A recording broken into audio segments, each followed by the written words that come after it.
উপস্থিত থাকবেন জনাব মোহাম্মদ ইমাম জাফর, অফিসার ইনচার্জ ধামরাই থানা। বিশেষ অতিথি হিসেবে আরো উপস্থিত থাকবেন অত্র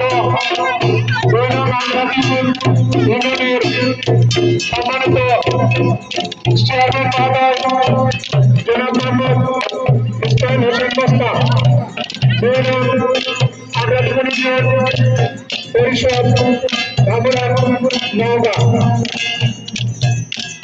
অনুষ্ঠানে সভাপতিত্ব করবেন সত্যিকা শহরের উচ্চ বিদ্যালয় সমিতি।